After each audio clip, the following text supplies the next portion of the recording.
Cioè, non so se mi spiego. Io a Terralba, che c'era di fare la lista civica per il comune di Terralba, c'era l'IDV, mi segui? Sì, sì. O come si chiama? E gli ho detto che io manco me lo dicessero di andare a fare una lista civica con un partito del genere, come PDL o PD o chi fosse. No, devo andare su, se devo fare una lista, o facciamo una lista chiaramente indipendentista, sardista indipendentista, e allora mi sta benissimo, ci sto, ma se no, se devo andare con quelli non ci sto. E questo per me è sacro. Non lo farò mai, mai, mai, mai, mai, mai. No, vabbè, chiaro, perché prima tu giustamente dicevi anche, a volte i sardi ci percepiscono ci percepivano come disuniti. Sappi anche, anzi saprai benissimo che non una delle ragioni, ma la ragione principale di determinate disunioni che ci sono state ultimamente, e mi riferisco a un anno fa, derivano proprio da questo fatto, che c'era qualcuno che voleva fare alleanze con i partiti italiani. Quindi cerchiamo anche di capire quali sono le ragioni per cui sono avvenute queste disunioni, perché a volte sembra che bisticciamo fra di noi come i polli di Renzo per divertirci. E invece no, non è proprio così, cioè alcune fratture sono avvenute perché c'erano alcune monadi, io le chiamo, dell'universo indipendentista, a questo punto sedicenti indipendentiste, che stavano trattando più o meno nascostamente rapporti con i partiti italiani. Ce lo possiamo dire fra di noi questo? Sì, è vero, sono d'accordo io con te su questo. E non solo, guarda che c'è un fatto di chi si è tentato di imbarcarci a noi sul coso. Se ti vuoi divertire tu, fatti a leggere quello che avevo scritto io sui Catopardi sardi, scritto 2 anni e rotti fa. Me lo ricordo perfettamente. Forse non avevo visto giusto, non è tutto scritto e codificato? Giusto, no? Sì, sì. E allora hai visto cosa vuol dire? Vuol dire che ci sono e ci saranno ancora dei partiti, delle persone, degli individui che cercano di utilizzare noi. Quando io avevo detto lì che volevano vestirsi in un certo senso servizi indipendentisti per arrivare al potere utilizzando a noi, mettendosi il velluttino e tutte queste cose qua, stavo dicendo la verità. Perché? Perché il tentativo è quello. Quando io lì avevo scritto l'esempio della capra, di quelli che aspettavo di diventare così, te lo ricordo quando io ho messo quello, no? No, questo non me lo ricordo in particolare, quindi magari se lo ribadisci. Avevo detto questo, che per molti di noi la visione di diventare consiglieri regionali era come la storia di quel pastore che voleva far camminare le capre. Cosa aveva fatto?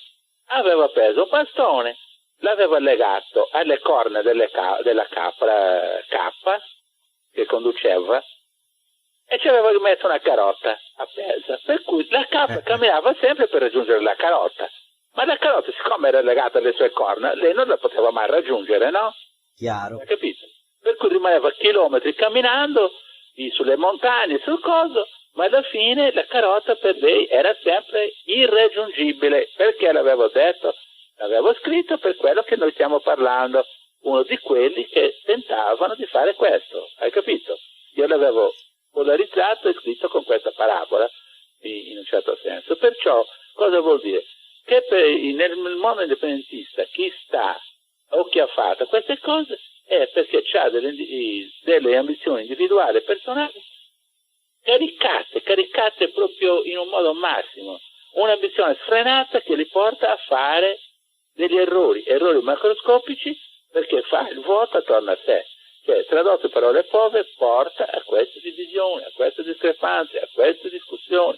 Cioè, in poche parole, a non essere più riconoscibile nella restante parte dei sardi che vorrebbero affidarci il loro mandato, punto. Chiaro, ma probabilmente basta semplicemente non averci nulla a che fare con personaggi del genere. Io ti faccio un esempio chiarissimo. Vabbè, io il velluttino non l'ho mai portato, più che altro quando ero ragazzino amavo di più le borchie da metallaro e i capelli lunghi, ognuno ovviamente ha le sue epoche, però io quando ero candidato per la lista civica di Progress qua a Olbia, il centrosinistra ci contattò per fare un'alleanza, ma lo sanno tutti, è una cosa risaputa, e ci contattò in particolare Gianni Giovannelli, che è l'attuale sindaco di Olbia. Io parlai con Gianni, che è una persona che stimo, perché io ritengo Gianni Giovannelli un galantuomo, non ho nessuna difficoltà a dire il contrario. Gli spiegai come, se lui avesse fatto una lista civica per Olbia slegata dai partiti italiani, un'interlocuzione poteva anche esserci.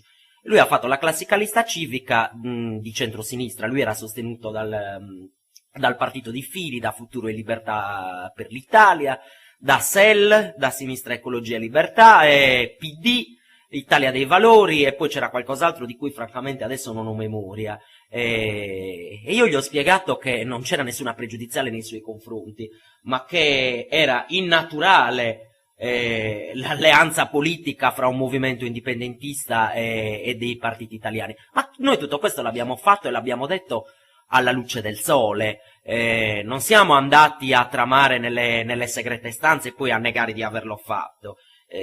Molti dei traumi che sono nati nell'indipendentismo negli ultimi anni nascono proprio da questo fatto qua. Lo vogliamo dire che negli ultimi anni, tra virgolette, abbiamo avuto qualche infiltrato?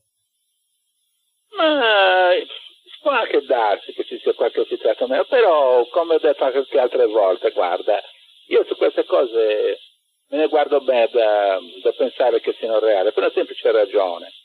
No, un infiltrato politico, cioè uno che noi stiamo remando a settentrione, questo ti rema a meridione, poi fa finta di non averlo fatto, tutto qua, non niente, beh, senza tirare fuori dietrologia, eccetera.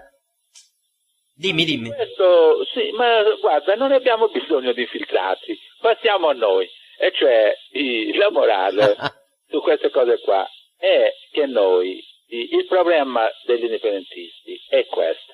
Secondo il mio più modesto punto di vista. Gli indipendentisti sono autoconvintosi che sono l'elite in Sardegna, coloro che capiscono quello che bisogna fare, quello che non bisogna fare, e tutti gli altri sardi sono degli handicappati. Non è così, perché altrimenti saremmo stati indipendenti già 40 anni fa, evidentemente. No, però c'è un fatto, perché ti sto dicendo questo. Non siamo l'elite perché l'elite semplicemente non esiste, ecco perché.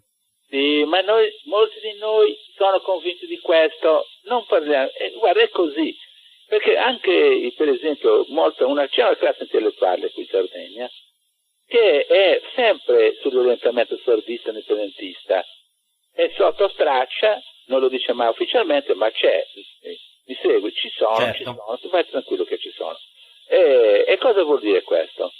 Che in pratica tu adesso metti la discussione che c'è su questi giorni proprio sul referendum.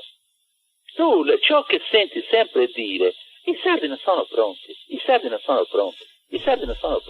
bisogna ancora che nasca la coscienza nazionale, o sardista, o indipendentista, o meno. Noi ci proponiamo come coloro che dobbiamo dire agli altri o darci la coscienza. Non è così, perché quando tu giri in giro, vai in un bar, e discuti di queste cose, ti accorgi che c'è un sacco di gente che non conoscevi, che sono di varie situazioni sociali, che sono in sintonia con te, che ti dicono che sono anche loro per l'indipendenza. Cosa vuol dire? Vuol dire che non ne hanno bisogno, che siamo noi a essere la loro coscienza o insegnare, mica siamo i sacerdoti noi, no? Su queste cose. Noi dobbiamo essere noi coerenti, basta. Ai sardi serve la coerenza, la nostra coerenza, basta. E allora quando c'è un sardo che sente che tu gli dici che lui non ha coscienza, che non ha questo, che non ha quell'altro, che è idiota, e che questo, e che coglione, e annessi e connessi. Io dico sempre cose anche in Facebook quando sento di queste cose qua. Morale della favola, come pretendiamo che ci votino quando noi li disprezziamo in fondo? Vabbè, ma chi è che dice queste cose? Perché io indipendentisti che fanno questi discorsi non ne conosco, spiegami chi sono. Vabbè, facciamo i nomi allora, dai.